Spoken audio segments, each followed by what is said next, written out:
Hermanitos y hermanitas, una vez más estamos aquí con ustedes en cuarto año de Escuela de Pastoral. Hoy nos corresponde la lección 32. Antes de dar inicio a nuestra lectura, te invito a que te suscribas a este canal y sobre todo comparte este tema con algunos hermanitos nuestros. También regálame un like para poder seguir estando en esta plataforma. El tema del día de hoy es preferencia de la iglesia en el mundo. La influencia en la mente y en la acción del hombre lo ayuda a realizarse. El verbo encarnado y la solidaridad humana. 32. Dios creó al hombre para vivir. Dios creó al hombre no para vivir aisladamente, sino para formar sociedad. De la misma manera, Dios ha querido santificar y salvar a los hombres, no aisladamente, sin conexión alguna de uno con otro, sino constituyendo un pueblo que le confesara en verdad y le sirviera santamente.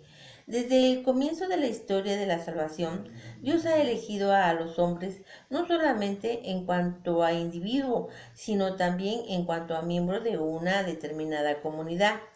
A los que eligió Dios, manifestando su propósito, denominó pueblo suyo en Éxodo 3:7-12, con el que además estableció un pacto en el monte Sinaí. Esta índole comunitaria se perfecciona y se consuma en la obra de Jesucristo. El propio Verbo encarnado quiso participar en la vida social humana. Asistió a las bodas de Caná, bajó a la casa de Zaqueo, comió con publicanos y pecadores.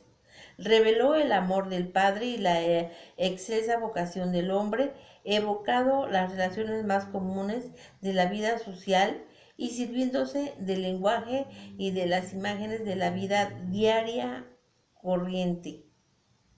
Imágenes de la vida diaria corriente. Sometiéndose voluntariamente a las leyes de su patria, santificó los vínculos humanos, sobre todo los de la familia, fuente de la vida social. Eligió la vida propia de un trabajador de su tiempo y de su tierra. En su predicación mandó claramente a los hijos de Dios que se trataran como hermanos. Pidió en su oración que todos sus discípulos fuesen uno, mas todavía se ofreció hasta la muerte por todos como redentor de todos. Nadie tiene mayor amor que este que le dar uno la vida por sus amigos. Juan 15:13. Ordenó a los apóstoles predicar a todas las gentes la nueva evangélica, que la humanidad se hiciera familia de Dios, en la que la plenitud de la ley sea el amor.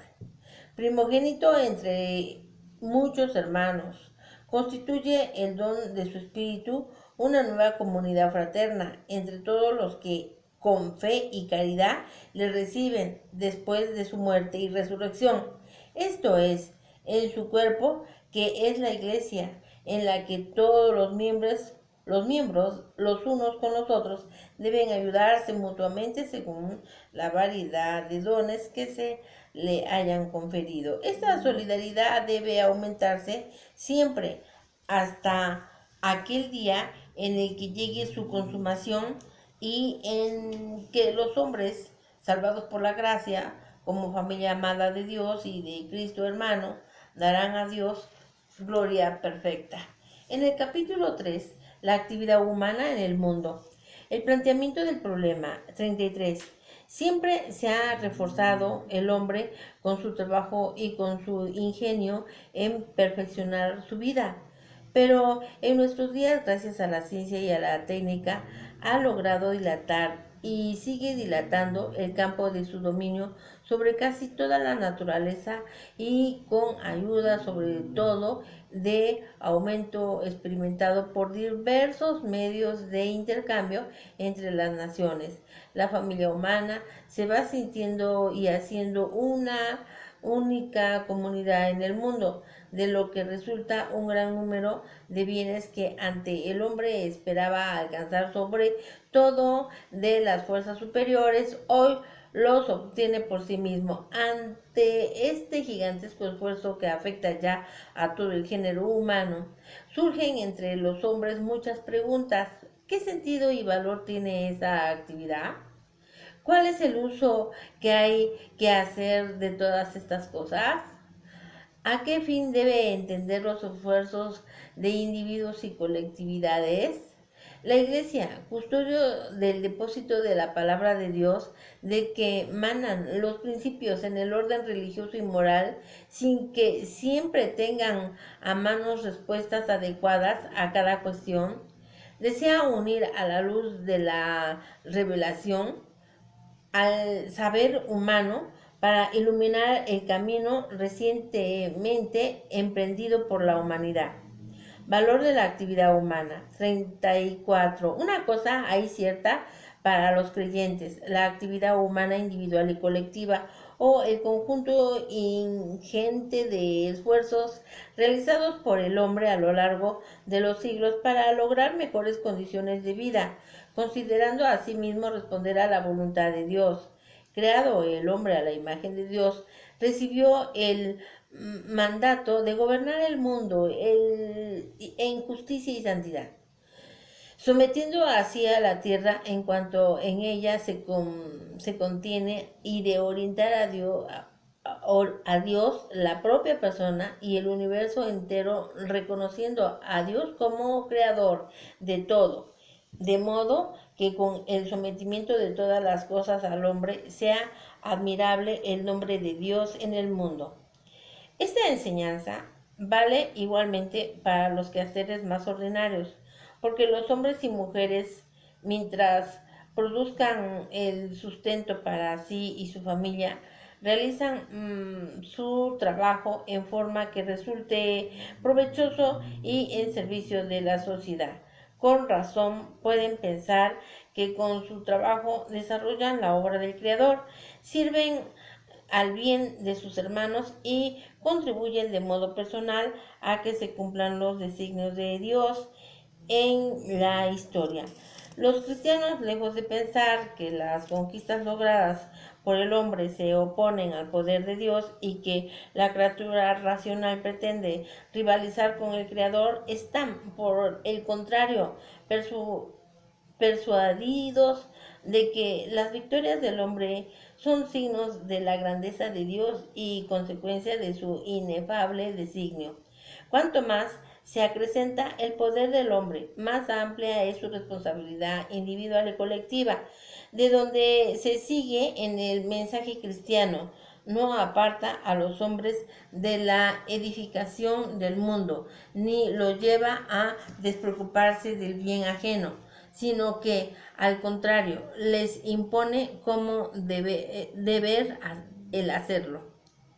La ordenación de la actividad humana. 35.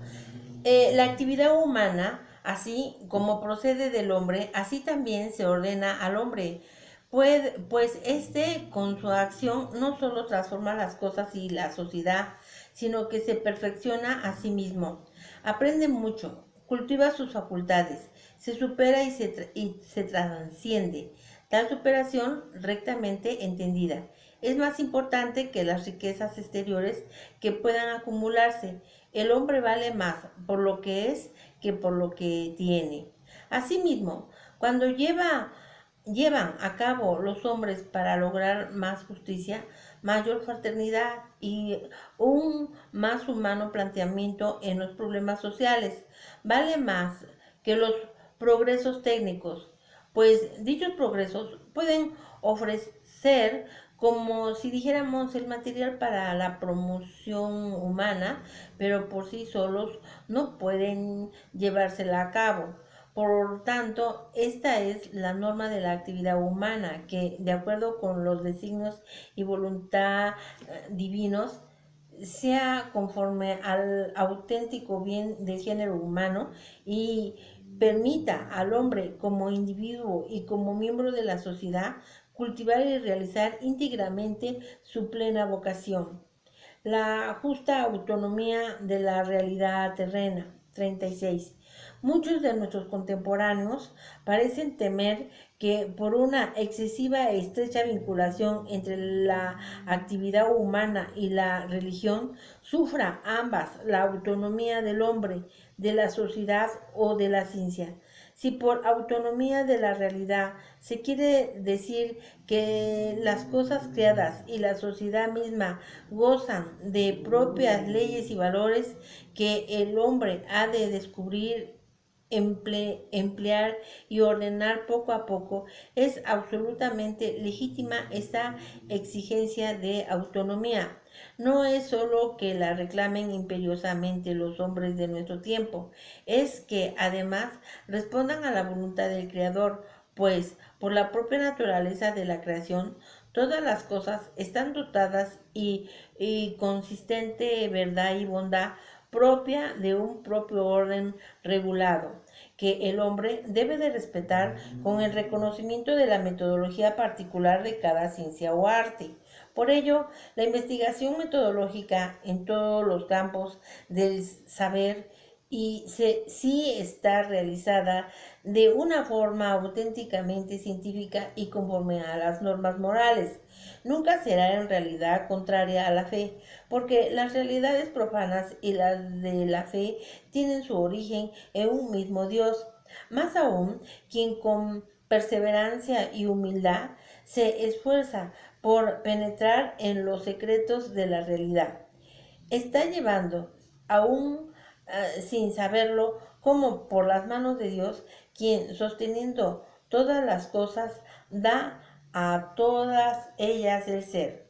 Son a este respecto de deplorar ciertas actitudes que por no comprender bien el sentido de la legítima autonomía de la ciencia, se ha dado algunas veces con los propios cristianos, actitudes que, seguidas por agrias polémicas, indujeron a muchos a establecer una oposición entre la ciencia y la fe. Pero si la autonomía de lo temporal quiere decir que la realidad creada es independiente de Dios y que los hombres pueden usarla sin referencia al Creador, no hay creyente alguno a quien que la oculte la falsedad envuelta en tales palabras. La criatura sin el Creador desaparece. Por lo demás, cuanto creen en Dios, sea cual fuere su religión, escucharon siempre la manifestación de la voz de Dios en el lenguaje de su creación. Más aún, por el olvido de Dios, la propia criatura queda oscurecida. Deformación de la actividad humana por el pecado. 37. Las sagradas escrituras con la que está de acuerdo la experiencia de los siglos, enseña a la familia humana que el progreso altamente beneficioso para el hombre también encierra, sin embargo, gran tentación, pues los individuos y las colectividades subvertidas la jerarquía de los valores y mezclados en el bien con el mal, no miran más que a los suyos olvidando lo ajeno, lo que hace que el mundo no sea ya ámbito de una auténtica fraternidad, mientras el poder acrecido de la humanidad está amenazando con destruir al propio género humano. A través de toda la historia humana existe una dura batalla contra el poder de las tinieblas que,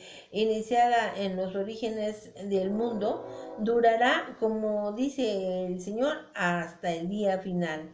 Enzarzando en esta pelea, el hombre ha de luchar continuamente para acatar el bien y solo a costa de grandes esfuerzos.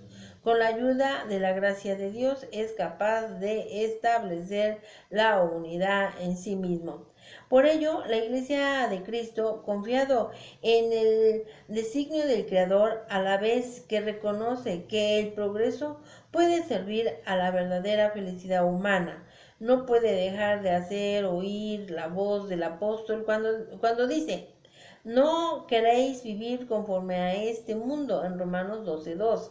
Es decir, conforme a aquel espíritu de vanidad y de malicia que transforma en instrumento de pecado la actividad humana ordenada al servicio de Dios y de los hombres. A la hora de saber cómo es posible superar tan deplorable miseria, la norma cristiana es que hay que purificar por la luz y la resurrección de Cristo y encauzar por el camino de la perfección todas las actividades humanas, los cuales, a causa de la soberbia y el egoísmo, corren diario peligro. El hombre, redimido por Cristo y hecho en el Espíritu Santo, nueva criatura, puede y debe amar las cosas creadas por Dios, pues de Dios las recibe y las mira y respeta como objeto salidos de las manos de Dios. Dándole gracia por ello, el bienhechor y usando y gozando de las criaturas en la pobreza y de la libertad del espíritu, entran de veras en posición en el mundo, como quien nada tiene y el dueño de todo. Todo es vuestro. Vosotros sois de Cristo y Cristo es de Dios. 1 de Colosenses 3, 22, 23. Perfección en la actividad humana en el misterio pascual. 38. El verbo de Dios, por quien fueron hechas todas las cosas, hecho el mismo carne y habitando en la tierra, entró como hombre perfecto en la historia del mundo, asumiendo y recapitulándola en sí mismo. Él es quien nos revela que Dios es amor, 1 de Juan 4:8, a la vez que nos enseña que la ley fundamental de la perfección humana es el mandamiento nuevo de amor.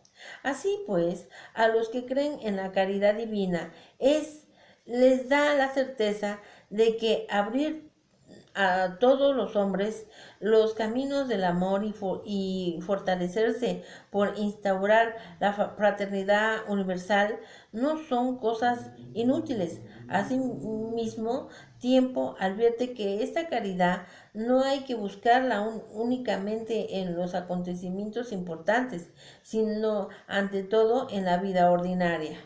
El sufrido el sufrido la muerte por todos nosotros, pecadores, nos enseña con ejemplo a llevar la cruz que la carne y el mundo echan sobre los hombros de los que buscan la paz y la justicia.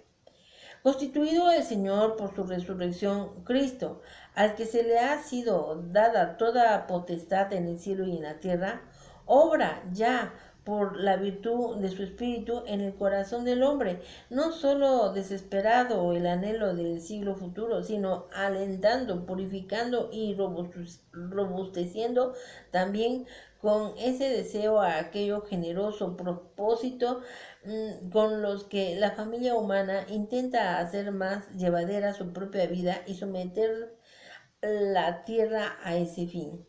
Mas los dones del Espíritu Santo son diversos. Si a unos llama a dar testimonio manifiesto con el anhelo de la morada celestial y manifestándolo vivo en la tierra humana, a otros los llama para que se entreguen al servicio temporal de los hombres y así preparen la materia del reino de los cielos. Pero a todos les libera para que con la abnegación propia y el empleo de todas las energías terrenas en pro de la vida, se proyectan hacia las realidades futuras. Cuando la propia humanidad se convirtiera en oblación acepta a Dios. El Señor dejó a los suyos prenda de tal esperanza y alimento para el camino de aquel sacramento de la fe en el que los elementos de la naturaleza cultivados por el hombre se convierten en el cuerpo y sangre gloriosos con la cena de la comunión fraterna y la degustación del banquete celestial. Tierra nueva y cielo nuevo. 39. Ignoramos el tiempo en el que se hará la consumación de la tierra y de la humanidad. Tampoco conocemos de qué manera se transformará el universo. La figura de este mundo, afeada por el pecado, pasa Pero Dios nos enseña que nos prepara una nueva morada y una nueva tierra donde habita la justicia, cuya bienaventuranza es capaz de saciar y rebasar todos los anhelos de paz que surgen en el corazón humano. Entonces, vencida la muerte, los hijos de Dios resucitarán en Cristo y lo que fue sembrado bajo el signo de la debilidad y de la corrupción se revestirá de incorruptibilidad y permaneciendo la caridad y sus obras. Se verán libres de servidumbre a la vanidad de todas las criaturas que Dios creó pensando en el hombre. Se nos advierte que se nos advierte que de nada le sirve al hombre ganar todo el mundo si se pierde a sí mismo. No obstante, la espera de una tierra nueva no debe amortiguar, sino más bien aliviar.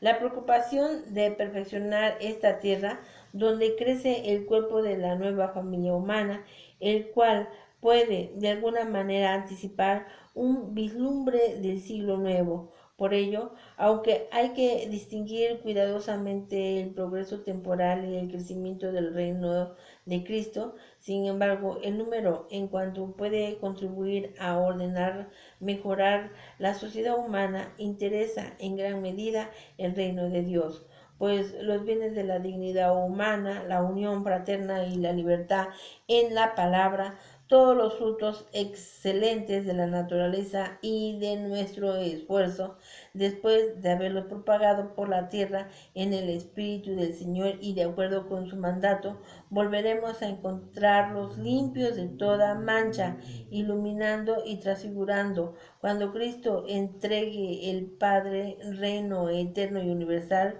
reino de verdad y de vida, reino de santidad y gracia, reino de justicia, de amor y de paz. El reino está ya misteriosamente presente en nuestra tierra. Cuando venga el Señor se consumará su perfección. El capítulo cuarto, misión de la Iglesia en el mundo contemporáneo. Relación mutua entre la Iglesia y el mundo. 40. Los, todos los que llevamos dicho sobre la dignidad de la persona, sobre la comunidad humana, sobre el sentido profundo de la actividad del hombre, constituye el fundamento de la relación entre la Iglesia y el mundo, también la base para el mutuo diálogo. Por lo tanto, en este capítulo presupuesto todo lo que ya ha dicho el concilio sobre el misterio de la Iglesia, va a ser objeto de consideración la misma Iglesia en cuanto que existe en este mundo y vive y actúa con él. Nacida de amor del Padre Eterno, fundada en el tiempo por Cristo Redentor, reunida en el Espíritu Santo, la Iglesia tiene una finalidad escatológica y de salvación que solo en el mundo futuro podrá alcanzar plenamente. Está presente ya aquí en la tierra formada por hombres, es decir, por miembros de la unidad terrena que tiene la vocación de formar en la propia historia del género humano la familia de los hijos de Dios, que ha de ir aumentando sin cesar hasta la venida del Señor. Unida ciertamente por razones de los bienes eternos y enriquecida por ello, esta familia ha sido constituida y organizada por Cristo como sociedad en este mundo y está dotada de los medios adecuados propios de una unión visible y social. De esta forma, la Iglesia, entidad social y visible y comunidad espiritual, avanza juntamente con toda la humanidad. Experimenta la suerte terrena del mundo y su razón de ser es actuar como fermento y como alma de la sociedad, que debe renovarse en Cristo y transformarse en familia de Dios. Esta compenetración de la ciudad terrena y de la ciudad eterna solo puede percibirse por la fe, más aún en un misterio permanente de la historia humana que se ve perturbado por el pecado hasta la plena revelación de la claridad de los hijos de Dios.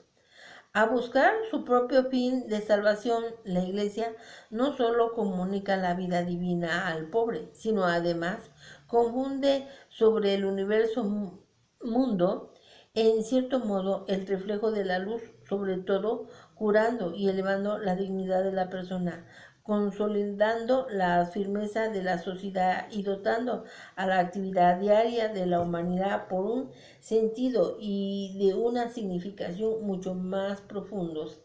Cree la Iglesia que de esta manera, por medio de sus hijos y por medio de su entera comunidad, puede ofrecer gran ayuda para dar un sentido más humano al hombre y a su historia. La Iglesia Católica de buen grado estima mucho todo lo que en el orden ha hecho y hacen las demás iglesias cristianas o comunidades eclesiásticas con su obra de colaboración. Tiene asimismo la firme persuasión de que el mundo, a través de las personas individuales y de toda la sociedad humana, con sus cualidades y actividades, pueden ayudarla mucho y múltiples maneras en la preparación del Evangelio. Exponerse a configuración alguna propios generales para promover acertadamente este mutuo intercambio y esta mutua ayuda en todo aquello en el que de cierta manera es común la iglesia en el mundo.